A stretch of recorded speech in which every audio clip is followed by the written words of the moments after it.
और Umesh Pal shootout case में आपको बता दें, बड़ी जानकारी निकलकर सामने आ रही है। अतीक अहमद के करीबियों की अवैध संपत्तियों पर प्रयागराज विकास प्राधिकरण का बुलडोजर एक्शन फिर से तेज हो गया है। अतीक अहमद के गुर्गों की अवैध संपत्तियों पर बुलडोजर चलाया गया। प्राधिकरण के जोन संख्या 2 में अवैध निर्माण और प्लॉटिंग पर बुलडोजर चला। 2 दिनों तक बुलडोजर अभियान चलेगा। ये कार्रवाई अवैध निर्माण और अवैध प्लांटिंग के खिलाफ हो रही है। उमेश पाल शूटआउट केस में शामिल शूटर गुलाम और अतीक अहमद के 3 करीबियों के घर पर बुलडोजर चल चुका है।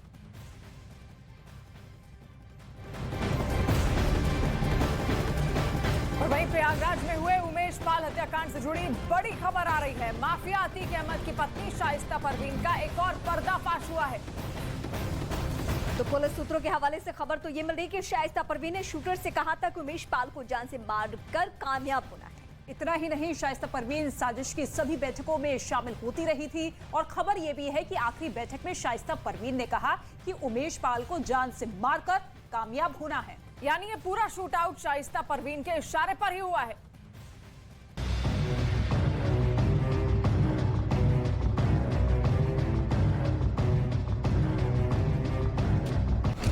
शाइस्ता परवीन के हाथ में शूट आउट का रिमोट कंट्रोल। शूट आउट से पहले बाहुबली की बीवी का फरमान। शूटर्स के साथ हर बैठक में थी लेडी डॉन। प्रयागराज में हुए उमेश पाल हत्याकांड में जैसे जैसे पुलिस की तफ्तीश आगे बढ़ रही है, वैसे वैसे कई अहम खुलासे होते दिख रहे हैं। अतीक गिरोह के गिरफ्तार मददगारों से पूछताछ में माफिया की बीवी का अहम पर्दाफाश हुआ है। पुलिस सूत्रों के मुताबिक अतीक की पत्नी शाइस्ता परवीन भी साजिश की सभी बैठकों में बराबर शामिल होती थी। शूटर्स के साथ हर ग्रुप कॉल में शाइस्ता परवीन शामिल रहती थी। आखिरी बैठक में शाइस्ता परवीन ने फरमान जारी किया कि उमेश पाल को जान से मारकर कामयाब होना है और ये भी कहा कि ये हक की लड़ाई है जिसे जीतना ही होगा। जो जीतेगा वही जी सकेगा।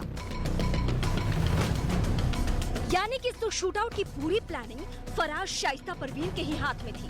वो अपने रिमोट कंट्रोल से हर शूटर को निर्देश देती थी और पूरी प्लानिंग के तहत 24 फरवरी को उमेश पाल के दिन दहाड़े सनसनीखेज हत्या को अंजाम दे दिया गया। और इस हत्याकांड के बाद शाइस्ता परवीन को भी आपराधिक साजिश में नामजद अभियुक्त बनाया गया। फिर धीरे धीरे पुलिस की जांच में शाइस्ता की भूमिका उजागर होती गई।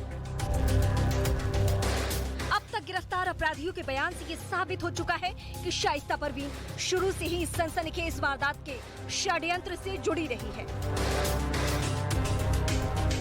खबर तो ये भी मिल रही है कि शाइस्ता परवीन ये भी कहती थी कि उमेश पाल की हत्या को अंजाम देकर अतीक की खोई हुई इज्जत वापस लानी है।